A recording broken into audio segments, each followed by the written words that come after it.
محترم ورونو، سحر او ساحري، جادو او جادوګري، کوډي او کوډګري، دا ټول یو شی او یو عمل دی، خو د ژبې او منطقې د اختلاف په خاطر په دغه مختلفو نومو بلل کیږي. د دغه سحر او کوډو په متعلق د خلقو عقیده او نظریه و درو قسمو ته ویشل شوي او یا په خپل خلق د سحر او کوډو په مقابل کې و درو ډلو ته ویشل شوي.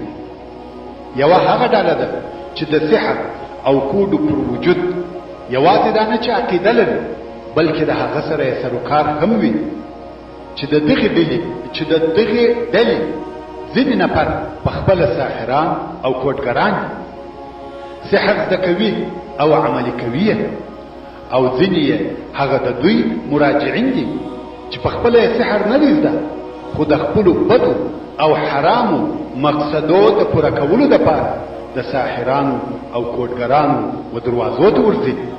او ساحر هم د یو څه پیسو په مقابل کې د هغه ناروا او شوم مقصد د عملي کولو دپاره په کوډو او سحر شروع کوي، چې دغه اول قسم دواړې ډلې په فسق او فجور حتی په کفر اخته دي، چې د دوی د کفر یا فسق او فجور دلایل به په وروسته کې په مفصل ډول بیان شي. دا خو هغه اوله ډله شوه چې سحر او کوډ مني او هم یې د هغه د کولو او عملي کولو سره سروکار وي، چې یا په خپله کوډګر او ساحر وي یا د هغو د مراجعینو څخه وي. دوهمه ډله هغه کسان دي چې کوډي او سحر په کلي ډول سره نه مني، وایي دا ماضي خبرې دي، نه سحر شته نه کوډي، چې دا ډله هم په خطا او غلطه عقیده کې دي، ځکه سحر او کوډي هغه شی دی چې په قرآن مجید او صحیح احادیثو کې ثابت او موجود دي. نو د هغو څخه انکار او یا نه منلو د ګناه اندازه تاسو ته معلومه ده. زه به څه نه وایم، مقصد دا چې دغه ذکر شوي دواړې ډلې پر خطا او غلطه لار روان دي، خو هلته یوه درېیمه ډله هم شته چې متاسفانه شمېر یې ډېر لږ او دغه ډله پر حق او حقیقت روان، ځکه دغه درېیمه ډله د سحر او کوډو پر وجود ایمان لري، وایي هو جن شته، کوډي او سحر شته، خو زده کول او عملي کول یې کفر دی. ساحر یا کوډګر ته مراجعه کول ډېره لو او اشده ګناه ده. نو دغه درېیمه ډله سحر او کوډي مني خو لرې ځینې ګرځي. ورونو، څرنګه چې زموږ په وطن او د هغه په شاوخوا کې جهل او بې علمي مسلط دی، د دغه جهل په خاطر ځینې خلک د سحر او د هغه د عملي کولو سره علاقه لري. ساحر او کوډګر د پیسو د ګټلو په خاطر تر ایمان تیریږي، په خلقو سحر او کوډي کوي. همدارنګه مراجعین یې د جهل په خاطر د آخرت سخت عذابونه هیروي او د دنیوي ځینې ناروا مقاصدو د حاصلولو دپاره ساحر او کوډګر ته مراجعه کوي. حتی ځینې داسې خلک هم شته چې نه سحر زده دي او نه په پوهېږي، خو صرف د پیسو د ګټلو دپاره د خلقو د جهالت څخه ګټه اخلي، د خولې چالاکي لري و خلقو ته د سحر خبرې کوي، د ساحرانو پر قسم کارونه کوي او پیسې اخلي، چې دغو ته ټګان ویل کېږي. څرنګه چې یو کتاب په لاس راغلی چې د سحر او کوډو موضوع یې پوره څېړلې وه او بیا یې په قرآن مجید سره د سحر علاج بیاناوه، چې دغه کتاب د صارم البتار فی دفع سحرة الاشرار په نامه سره یادېږي. څرنګه چې عام مسلمانان د دغسې مسایلو په حقیقت پوهېدلو ته اړ او محتاج دي، خاصتا زموږ په وطن کې چې سحر او کوډي په کثرت سره وجود لري، نو ما دا اراده وکړه چې هغه کتاب په پښتو ژبه سره ترجمه کړم او خپلو ګرانو وطنوالو ته په پښتو کې ثبت کړم. ان شاء الله دا کار به د دیني او دنیوي فائدې څخه نه وي خالي، اوس به په اصلي او ترجمه شوي کتاب شروع ان شاء الله تعالی. وما توفیقی الا بالله. بسم الله الرحمن الرحیم. ورونو د سحر موضوع د هغه مهمو موضوعاتو څخه ده چې پر علماء کرام دا لازمه ده چې د هغه په مقابل کې ودرېږي، د هغه په باره کې بحث او لیکنه وکړي، تالیف او څېړنه وکړي. دا هم په دې خاطر چې سحر د هغه کارو او عملو څخه دی چې پر مجتمع خپل ځان فرض کړي او واقع کړي دي. زموږ په ټولنه کې پیش او عملی دي. تاسې پوهیږئ چې ساحران او کوډګران د شپې او ورځې د فساد او افساد دپاره کار کوي او د هغه په مقابل کې د ضعیف النفس او اشرارو خلقو څخه یو څه پیسې لاسته راوړي. هغه اشرار د ساحرانو د سحر خریداران دي چې د نورو مسلمانو ورونو پر ښه ژوند یې د حسد په خاطر سترګې نه رونیږي او دغه اشرارو مریض زړه هغه وخت پر ارامېږي چې هغه بې ګناه او بې خبره خلک د سحر په خاطر د درد او رنځ په څپو کې پر اوړي او کړېږي. نو ځکه د اسلام پر علماو دا لازمه ده چې خلقو ته د سحر خطرونه او ضررونه بیان کړي، بلکې تر هغه مهمه او لازمه دا ده چې په دې کې کوشش وکړي چې خلقو ته د سحر او کوډو شرعي علاج وروشي. دا د پاره د دې چې خلک هغه فاجر او فاسق ساحرانو ته د سحر د باطلولو یا د مرض د علاج کولو د پاره مراجعه ونکړي او نسي او د همدغه مقصد د پاره دغه فتیه چې د ساحرانو د شر څخه خلاصون په نامه سره یادېږي او محترمو اوریدونکو ته وړاندې کوم. او په هغه سره مې مقصد دا دی چې ځوان او عام مسلمانان د سحر د باطلېدو لارې چارې زده کړي او د هغو کسانو علاج وسي کوم چې سحر په سوی دي او دغه رنګه په دغه فتو کې د حسد او نظر علاج زده کیږي او دغه فتو سلسله د دې دپاره ثبتوم چې خلک وساحرانو او کوډګرانو ته اړ او محتاج نشي. هغه کوډګران او ساحران چې د خلقو عقیدې ورخرابوي، طاعت او عبادت یې ورباطلوي. او زما دغه بیان اتو حصو ته ویشل سوی چې په اوله حصه کې به د سحر لغوي او اصطلاحي معنا بیان شي او بیا به هغه کارونه درته بیان کوم چې د هغو په کولو سره ساحر او کوډګر د شیطان دوستی او کومک حاصلوي. په دوهمه حصه کې به د قرآن مجید او سنت مطهره څخه هغه دلایل بیان کوم چې د جن او پیرانانو وجود ثابتوي او بیا به هغه دلایل بیان کوم چې د سحر وجود ثابتوي او بیا به د سحر په باره کې د علماء کرامو اقوال وړاندې کوم.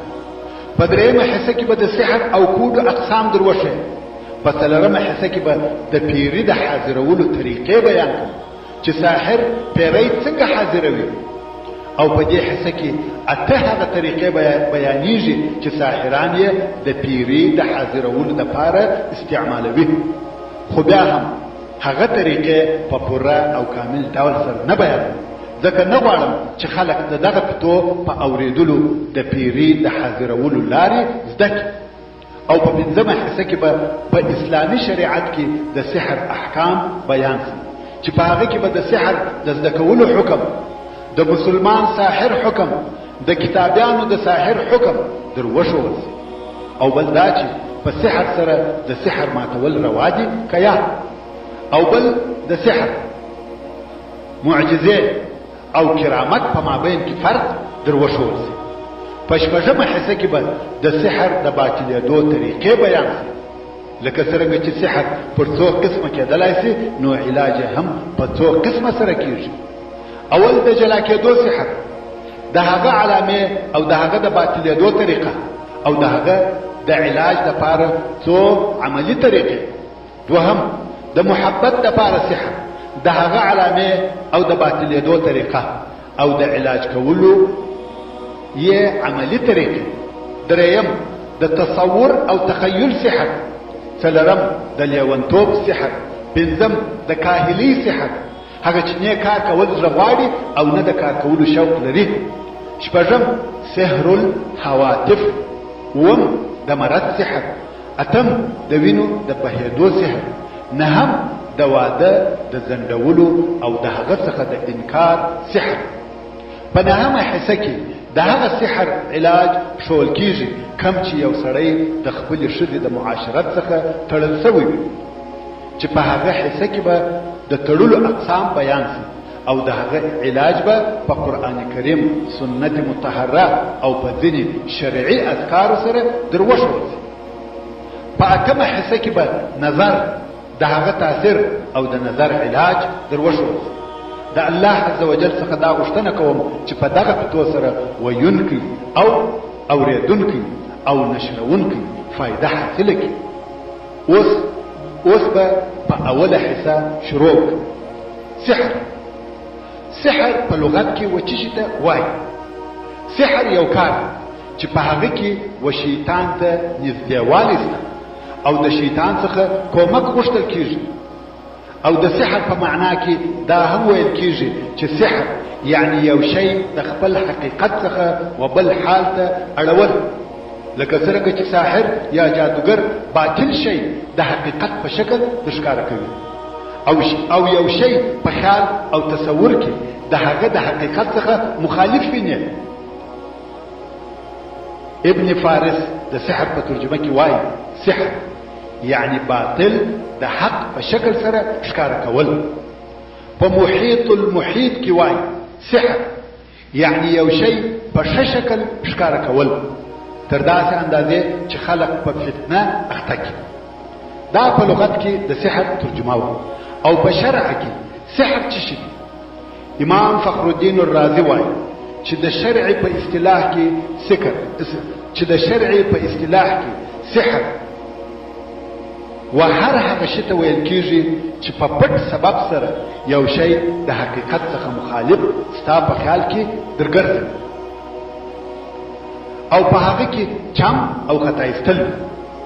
ابن قدامه المقدسي رحمه الله وایي چې سحر غوټه کول او خبرې چې ویل کیږي یعنی وشته کیږي او د مسحور انسان پر بدن، زړه یا عقل غیر مستقیم اثر اچوي. او سحر ځان ته حقیقت لري چې یو قسم یې انسان وژني او بل قسم یې انسان مریضوي او یو بل قسم یې بیا هغه دی چې انسان د خپلې ښځې د جماع څخه منع کوي. بل قسم یې د ښځې او خاوند په مابین کې جلاوالی راوړي او یادا چې یو د بل څخه بد راځي او یادا چې د سحر په واسطه د دوو نفرو په مابین کې ړوند محبت پیدا کیږي. ابن القیم رحمه الله وایي سحر د خبیثو ارواحو د تاثیراتو څخه یو مرکب دی چې طبیعي قوتونه د هغه په واسطه متاثره کیږي. دا خو د سحر د لفظ ترجمه ده. اوس نو په خپل سحر څه شي؟ سحر د ساحر او شیطان په مابین کې یو اتفاق دی چې ساحر به ځینې حرام او د شرک کارونه کوي، د هغه په مقابل کې به شیطان د ده کومک کوي او د ده د غوښتنو اطاعت وکوي. ځینې هغه کارونه چې ساحران یې د شیطان د دوستۍ په خاطر کوي په دې قسم سره دي.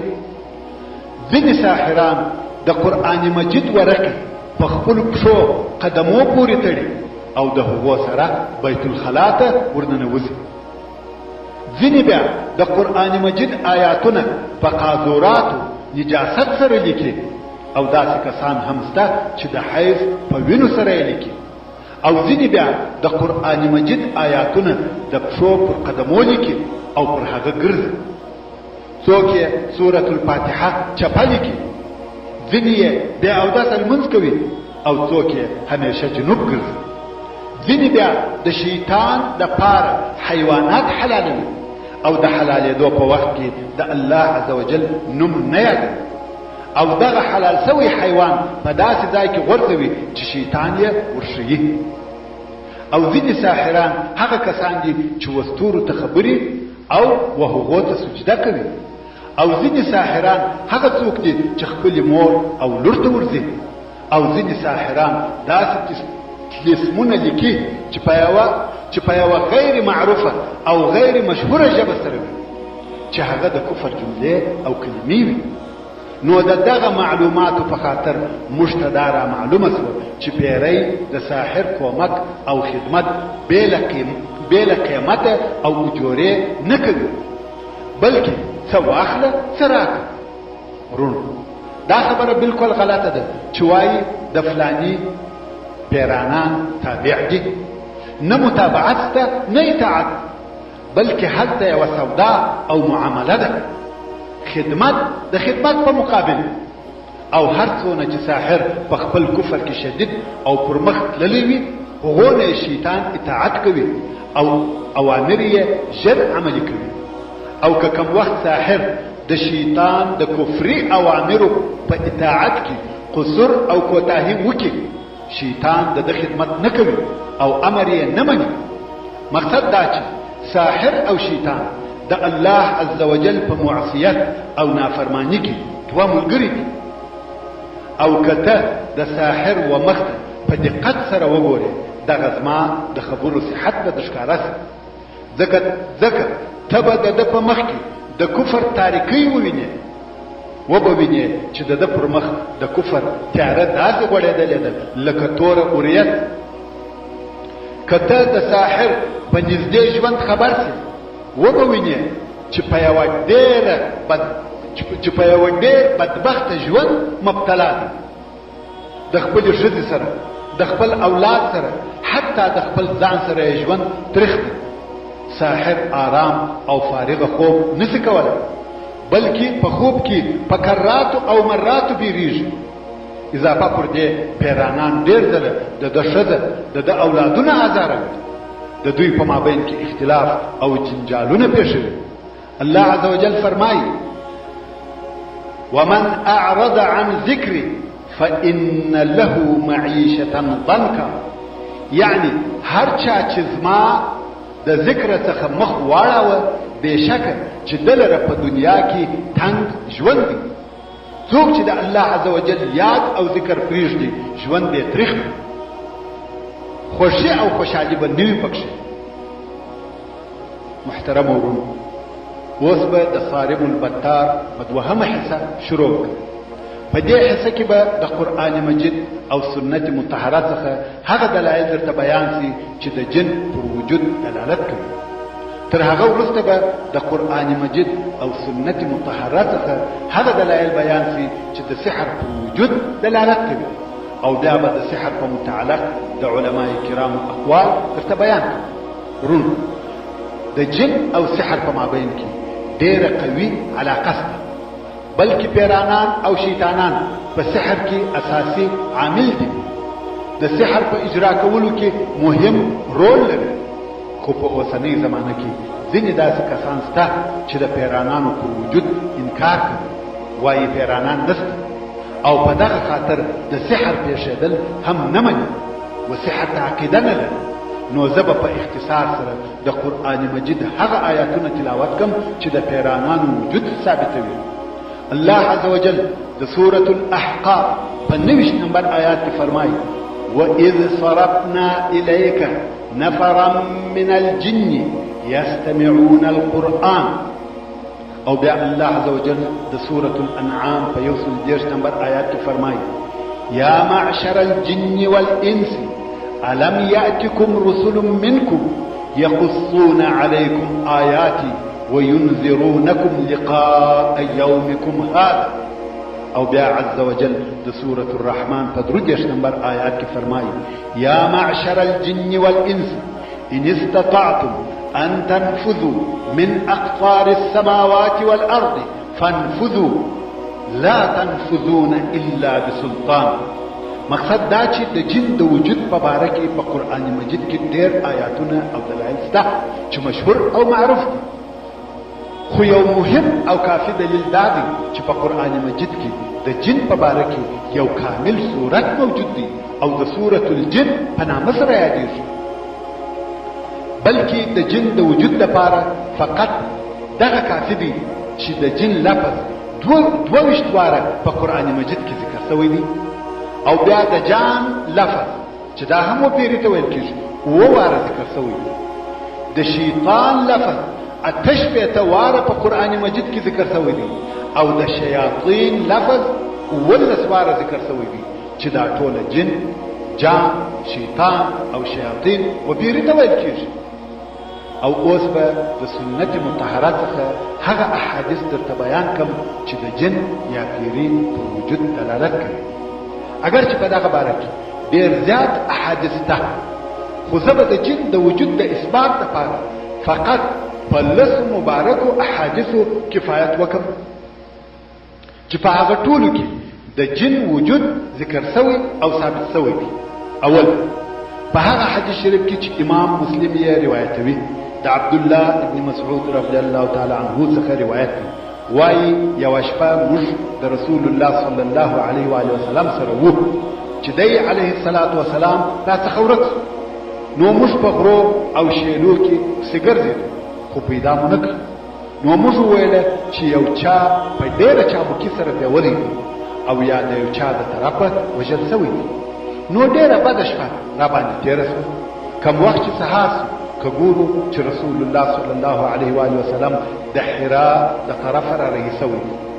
عبد الله ابن مسعود رضی الله تعالی عنه وایي موږ ورته وویل یا رسول الله ته راڅخه ورک شوې او موږ درپسې وګرځېدو خو ته مو نه کړې پیدا نو پر موږ ډېره بده شپه تېره شوه. رسول الله صلی الله علیه و آله وسلم وفرمایل ما ته د جن د طرفه بلونکی راغی زه د هغه سره ولاړم او قرآن مجید مې ورته تلاوت کړ. عبد الله ابن مسعود رضی الله تعالی عنه وایي نو رسول الله صلی الله علیه و آله وسلم موږ هغه د پیرانانو ودای ته وروستلو او موږ ته د هغو د اوسېدلو علامې او د اور بلولو ځایونه راښکاره کړل. ورونو دا داسې مثال لري لکه کوچیانو چې یو ځای اړولي وي او بیا تللي وي. که موږ پر هغه ځای ورسو د هغو د خیمو ناستې ولاړې د اور بلولو ټوله علامې را معلومیږي. عبد الله ابن مسعود رضی الله تعالی عنه وایي پیرانانو د رسول الله صلی الله علیه و آله وسلم څخه د خپلې خوراکۍ پوښتنه وکړه. رسول الله صلی الله علیه و آله وسلم وفرمایل ستاسې دپاره هر هغه اډوکي چې پر هغه اسم الله ویل سوی وي او ستاسې په لاس درسي پر هغه به ستاسې دپاره ډېرې غوښې او د حیواناتو هره پچه ستاسې د حیواناتو دپاره واښه دي. او بیا نو رسول الله صلی الله علیه و آله وسلم موږ ته وفرمایل چې تاسې په دغه دوو شیانو چې هډوکي او پوچې دي استنجا مه وهئ بلکې دغه دوه شیان ستاسې د ورونو دپاره طعام دي.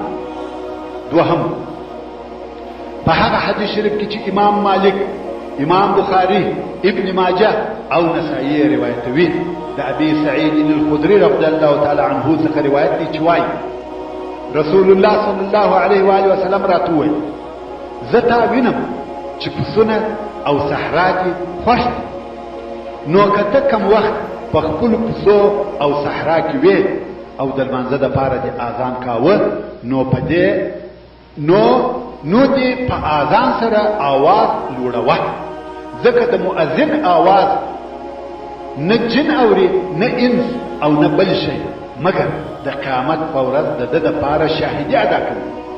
یعنی که جن او انس یا بل هر شی د ده آواز واوري هغه به د قیامت په ورځ د ده دپاره شاهدان. نو په دې حدیث شریف سره هم د جن د وجود اثبات وسو. دریم حدیث شریف هغه چې د ابن عباس رضی الله تعالی عنه څخه روایت دی وایي رسول الله صلی الله علیه و آله وسلم د اصحاب کرامو د یوې ډلې سره د سوق عکاظ و طرف ته تلي. سوق عکاظ یو بازار دی چې عربو د جاهلیت او بیا وروسته د اسلام په وخت کې جوړاوه چې دا وطایب ته نږدې دغه بازار جوړېدی. نو عبد الله ابن عباس رضی الله تعالی عنه وایي رسول الله صلی الله علیه و آله وسلم د اصحاب کرامو د یوې ډلې سره د سوق عکاظ و طرف ته تلي. په دغه وختو کې د شیطانانو او آسمان د اخبارو په مابین کې جلاوالی راغلی وو. شیطانان چې به د خبرو د اورېدلو دپاره آسمان ته نږدې کېده د هغې خوا په شهاب په لمبو او ستورو ویشتل کېده. نو شیطانان بیرته و خپل قوم ته راغلل هغه ویل څه درته پیښه ده؟ ویل زموږ او د آسمان د اخبارو په مابین کې حایل پیدا شوی جلاوالی راغلی او پر موږ ستوري راغورځول کېږي. قوم ورته ویل ستاسې او د اسمان د اخبارو په مابین کې بل شی جلاوالی نه دی راوستلی، بل شي جلاوالی نه دی راوستلی مګر دا چې نوی شی پېښ شوی دی. ولاړ د مځکې په مشرق او مغرب کې وګرځئ، یعنی پر ټوله مځکه وګرځئ، وګورئ چې دغه څه شی دی چې ستاسې او د اسمان د اخبارو په مابین کې حایل شوی دی. نو پیرانان شاوخوا رهي شول. هغه پیرانان چې د تهامه و طرف ته روان وو پر رسول الله صلی الله علیه و آله وسلم راغله چې د سوق عکاظ و طرف ته د خپلو اصحاب کرام سره تللی او په دغه وخت کې د نخله په منطقه کې د اصحاب کرام سره د سهار منځ ادا کاوه.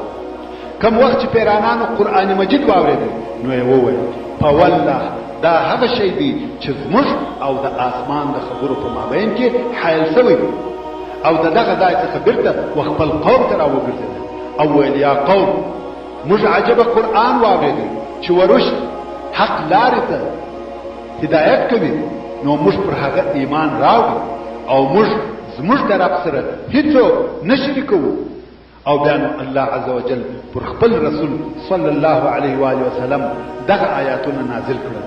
قل اوحي الی انه استمع نفر من الجن، چې هغه دغه پیرانانو حالات او خبرې ورته وحی کړل شوې. رواه البخاري ومسلم. څلورم حدیث د حضرت عائشه رضی الله تعالی عنها څخه روایت ده چې رسول الله صلی الله علیه و آله وسلم وفرمایل ملائکه د نور څخه پیدا شوي دي او پیرانان د اور د لمبې څخه پیدا شوي دي او آدم د هغه شي څخه پیدا شوی دی چې بیان یې درته شوی دی. رواه احمد ومسلم. پنځم حدیث شریف د ام المؤمنین صفیه بنت حیی رضی الله تعالی عنها څخه روایت دی چې رسول الله صلی الله علیه و آله وسلم وفرمایل بشک شیطان د ابن آدم د وینې پر رګو کې تک کوي. رواه البخاري ومسلم.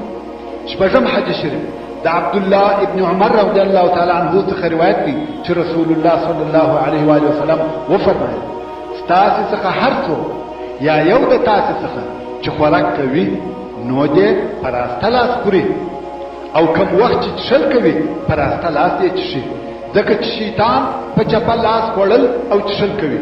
رواه مسلم.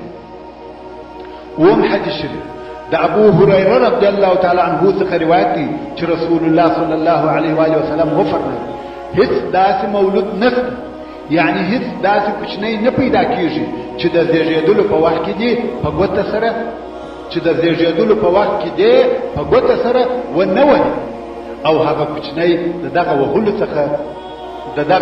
څخه د شیطان چغه کوي بیل ابن مریم عیسی علیه السلام او دغه د مور، یعنی فقط عیسی علیه السلام او دغه مور دغه وهلو څخه الله عز وجل وساته. رواه البخاري ومسلم. اتم حدیث شریف د عبد الله ابن مسعود رضی الله تعالی عنه څخه روایت دی وایي د رسول الله صلی الله علیه و آله وسلم په حضور یا مجلس کې داسې سړی ذکر کړسو یاد کړسو چې ماښام تر سهاره پورې بدس، یعنی هغه څوک څنګه دی چې ماښام د شپې تر سهاره پورې بدوي، یعنی په شپه کې د لمانځه طاعت او ذکر دپاره نسي راپورته، ټوله شپه په خوب تېره کړي. دا د رسول صلی الله علیه و آله وسلم په مجلس کې د صحابه کرامو په مابین کې دغسې چا په باره کې خبرې وشوه. نو رسول الله صلی الله علیه و آله وسلم وفرمایل دا نو هغه څوک دی چې شیطان د ده په غوږو یا غوږ کې بولې کړي دي. رواه بخاري ومسلم. نهم حدیث شریف د ابي قتاده رضی الله تعالی عنه څخه روایت دی چې رسول الله صلی الله علیه و آله وسلم وفرمایل رؤیا صالحه یعنی شخو د الله عز وجل د طرف څخه دی او حلم یعنی بدخو د شیطان د طرف څخه دی. کچا داسې خوب ولیدي چې نیو خوښ یعنی بد خوب یې ولید نو دې درې واره پر چپه طرف توکي او اعوذ بالله من الشیطان الرجیم دي ووایي.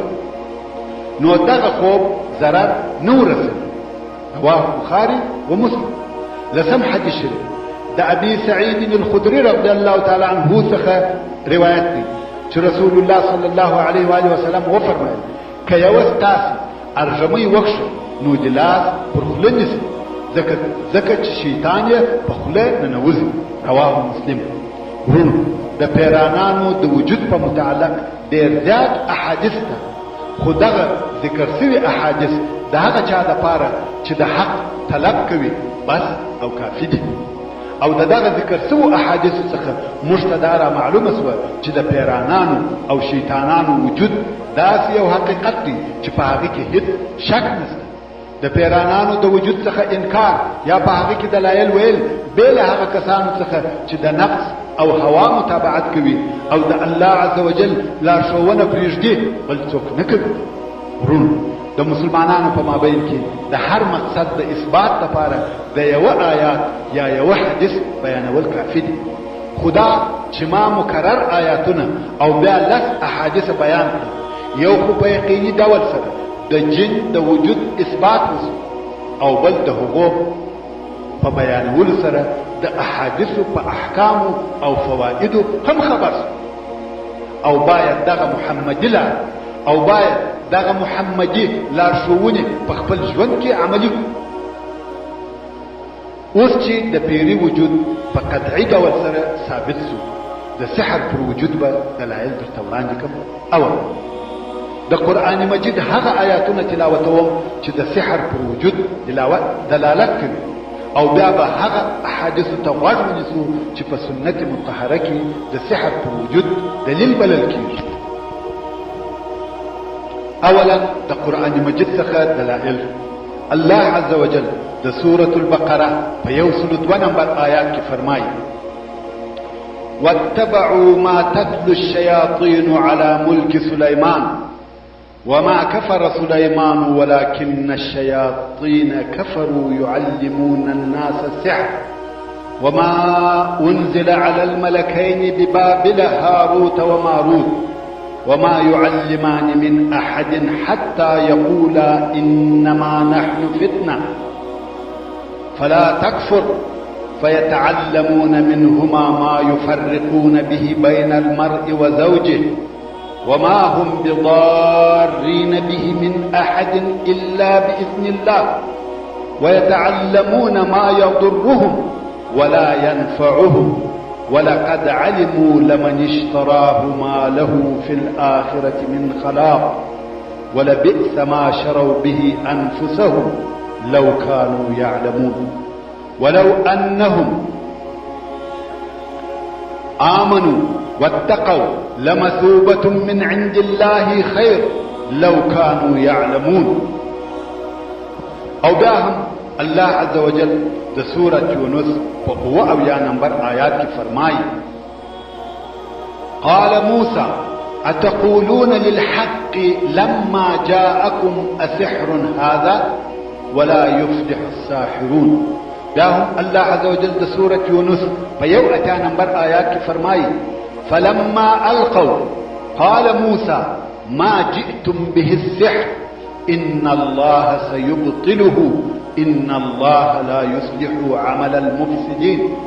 نور هم داسې آیاتونه سته چې د سحر پر وجود دلالت کوي، لکه د سورة طه 9 نمبر آیات او د سورة الأعراف 120 نمبر آیات او د سورة الفلق 3 نمبر آیات چې عز وجل فرمایي: ومن شر النفاثات في العقد.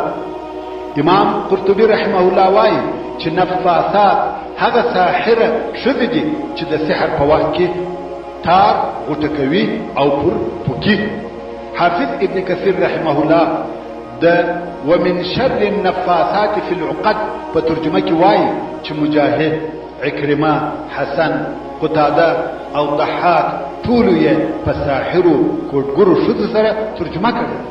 همدارنګه ابن جرير الطبري رحمه الله د ومن شر النفاسات في العقد په ترجمه کې وایي پناه غواړم د شر څخه د هغه ساحر شذو چې د سحر په وخت کې د تار پر غټو پوکي. مقصد دا چې په قران مجید کې د سحر او ساحرانو په متعلق ډېر او مشهور آیاتونه موجود دي. هر هغه څوک چې د دین سره معرفت ولري د هغو څخه پټ او پوشیده نه دي. او اوس به د سحر پر وجود د سنت مطهره څخه دلایل درته بیان کړم چې دلته هم 15 مشرف احادیث را نقلوم. په هغه حدیث شریف کې چې امام بخاری او امام مسلم رحمهم الله د حضرت عائشه رضی الله تعالی عنها څخه روایتوي، دا وایي یو يهودي سړی چې د بني زريق څخه وو او لبين ابن الاعصم ورته ویل کېده، پر رسول الله صلی الله علیه و آله وسلم سحر وکړ تر داسې اندازې چې د رسول الله صلی الله علیه و آله وسلم په داخل سو چې ما فلانه کار کړی دی خو هغه به نو کړ. حضرت عائشه رضی الله تعالی عنها وايي تر څو چې یو ورځ یا یو شپه رسول الله صلی الله علیه و آله وسلم زما په کور کې دعا یې وکړه او دعا بیا یې وفرمایي یا عائشه ایا خبره چې الله عز وجل په هغه شي کې فتوا راکړه کوم چې ما د هغه په باره کې فتوا ځنې وغوښته، یعنی زما طلب یې قبول کړي، کوم شی چې ما ځنې غوښتي هغه یې راکړه. دوه نفر راغله، یو یې زما د سره کښېنستی او بل یې زما د پښو سره. یوه د هغو څخه و هغه خپل ملګري ته وویل د دغه سړي څه درد او تکلیف دی؟ ویل سحر په سوی دی. ویل چا سحر په کړی دی؟ ویل لبید ابن الاعصم. دا هغه دوه ملګري دي چې دوی ملایکی دي، په خپل مابین کې سوال او جواب سره کوي. نو هغه یو خپل ملګري ته ویل د دغه سړي څه درد او تکلیف دی؟ چې مقصد رسول الله صلی الله علیه و آله وسلم. هغه بل ویل سحر په سوی دی. ویل چا سحر په کړی دی؟ ویل لبید ابن الاعصم. ویل په چی شي کې سحر په کړی دی؟ ویل د ژمنځې په وریښتانو کې، یعنی په هغه وریښتانو چې د ژمنځولو په وخت کې خیږي، او د نر خرما د میوې پوست. نو هغه ملګري وویل دا سحر چیرې دی؟ ویل د ذروان په څا کې. نو رسول الله صلی الله علیه و آله وسلم د خپلو یو څو نفرو اصحابو سره هلته ورغی. چې بیرته راغلی نو یې راته وویل یا عایشه د دغه څا اوبه داسې وې لکه د خشتو سوو نکروزو اوبه، او د نخل خرماو یا لوخو سرونه لکه د مارانو یا شیطانانو سرونه. حضرت عائشه رضی الله تعالی عنها وایي ما ورته ویل یا رسول الله ایا د هغه د راایستلو غوښتنه دې ونه کړه؟ رسول الله صلی الله علیه و آله وسلم وفرمایل الله عز وجل زه جوړ کړم، دا مې نه وه خوښه چې په هغه کې پر خلکو شر وپاره. نو رسول الله صلی الله علیه و آله وسلم امر وکړ هغه څا یې پټ کړ. رواه البخاري و مسلم. چې دغه حدیث شریف مفصله قصه ده. یهود لعنت الله علیه د لبید ابن الاعصم سره چې د یهودو لوی او مشهور ساحر و، داسې اتفاق وکړ چې دی به پر رسول الله صلی الله علیه و آله وسلم سحر کوي او دوی به د سرو زرو 3 دیناره ورکوي. واقعا هم دغه بدبخت ساحر د رسول الله صلی الله علیه و آله وسلم یو څه هغه وریښتان چې د ژمنځ سره راخیږي د یوې کوچنۍ انجلۍ په واسطه هغه چې د رسول الله صلی الله علیه و آله وسلم کورو ته ورتله لاس ته راوړ او په دغه وریښتانو یې سحر وکړ او دغه سحر یې د ذروان په څا کې کښېښه. ورونو د هغه احادیثو د راټولولو څخه چې دغه سحر په باره کې را نقل شوي دي داسې معلومیږي چې دا سحر د هغه قسم څخه وو کوم چې سړی د خپلې ښځې څخه تړل کېږي. د رسول الله صلی الله علیه و آله وسلم به دا خیال و چې د خپلې یوې زوجې سره یو ځای کېدلی شي، خو چې اراده به یې وکړه دا کار یې نه شوی کولی. او دغه سحر د رسول الله صلی الله علیه و آله وسلم پر عقل، تصرفات، سلوک او عمل هیڅ تاثیر نه وکړ، فقط پر دغه بیان شوی اندازه یې تاثیر او دغه سحر د تاثیر په موده کې اختلاف. څوک وایي 40 ورځې او څوک بله موده یادوي. والله اعلم. او بیا نو رسول الله صلی الله علیه و آله وسلم خپل رب ته دعا وکړه، الله عز وجل د دعا قبول کړه او دوی ملک راولېږه. یو د رسول الله صلی الله علیه و آله وسلم د سره سره کښېنسته او یو د پښو سره. یوې ملکې هغه بلې ته وویل په دغه سړي څه سوي دي؟ هغه بلې ویل سحر په سوی دي. ویل چا سحر په کړی دي؟ ویل لبین ابن الاعصم اليهودي. او بیا یې دا هم څه وویله چې هغه د رسول الله صلی الله علیه و آله وسلم په هغه وریښتانو سحر کړی دي کوم چې د ژمنځولو په وخت کې د ژمنځې سره خیږي او د نر خرما د میوې په پوښ کې ایښي. ورونو د خرما د میوې و پوښ یا پوستکي ته په عربي کې جفو تلعي نخلي ذکر ویل کېږي. دا وریښتان یې په دغه خاطر د نر خرما د میوې په پوستکي کې ایښي وه چې سحر یې قوي او ډېر تاثیر ولري. او بیا یې دغه سحر د زروان په سا کې تر یوې لوی ډبرې لاندې ښخ کړی. کم وخت چې هغه ملکې د رسول الله صلی الله علیه و آله وسلم د حال د تشخیص څخه فارغه شوې او ځای وروښول شو، رسول الله صلی الله علیه و آله وسلم د سحر پر ایستلو امر وکړ او بل ځای یې ښخ او په ځینو روایاتو کې وایي هغه سحر یې وسوځ. مقصد دا چې د دغه حدیث شریف د روایاتو د یو ځای کولو څخه دا معلومیږي چې یهودو په رسول الله صلی الله علیه و آله وسلم د سحر هغه سخت او شدید قسم سحر کړی او دغه سحر څخه د دوی مقصد د رسول الله صلی الله علیه و آله وسلم وجلو. او دا هم معلومه خبره ده چې په سحر کې داسې قسمونه شته چې څوک په وژل کېږي، مګر الله عز وجل خپل رسول صلی الله علیه و آله وسلم د یهودو دغه چم او خیانت څخه وساته او دغه شدید سحر د سحرو هغه سپک او خفیف ډول ته واړاوه چې هغه فقط ربط یا بندېدل دي. دوهم حدیث شریف چې د سحر پر وجود دلالت کوي هغه دی چې امام بخاري او امام مسلم یې د ابو هريره رضی الله تعالی عنه څخه روایتوي چې رسول الله صلی الله علیه و آله وسلم وفرمایل د اوو وژونکو مهلکو شیانو څخه پرهیز او اجتناب وکړي، ځانونه ځینې وساتئ. صحابه کرام وویل یا رسول الله هغه اوه شیان څه شي دي؟ رسول الله صلی الله علیه و آله وسلم وفرمایل الشرك بالله والله عز وجل ته شریک نیول، والسحر سحر کول، په ناحقه سره د انسان وژل، سود او ربا خوړل، د یتیم مال خوړل، په جهاد کې و دشمن ته شا ګرځول چې تښتي او میدان جنگ پرېږدي، او پر مؤمنو پاکو بے خبره ښځو د زنا تهمت وایي. د دې حدیث شریف څخه دا را معلومه شوه چې سحر یو واقعي او حقیقي شی دی او د هغه کول د ډیرو لویو او وژونکو ګناهو څخه دی او رسول الله صلی الله علیه و آله وسلم موږ امر کړي یو چې د هغه څخه ځان وساتو. دریم حدیث شریف د ابن عباس رضی الله تعالی عنه څخه روایت دی چې رسول الله صلی الله علیه و آله وسلم وفرمایل که یو چا د نجومو ستورو علم زده کړي هغه د سحر یوه حصه زده کړه او هر څونه چې د نجومو علم زیاتېږي هغونه یې د سحر زده کړه زیاتېږي. رواه ابو داود و ابن ماجه. دغه حدیث شریف دا راوښول چې د نجومو د علم زده کول د سحر د زده کولو یوه لار چې مسلمانان باید ځان ځینې وساتي او دا حدیث شریف پر دې هم دلالت کوي چې سحر لکه نور علوم یو علم او خپل ځان ته قوانین او قواعد لري او زده کول یې بد کار لکه څرنګه چې د الله عز وجل دا قول هم پر دغه مقصد دلالت کوي چې فرمایي فیتعلمون منهما ما يفرقون به بین المرء وزوجه.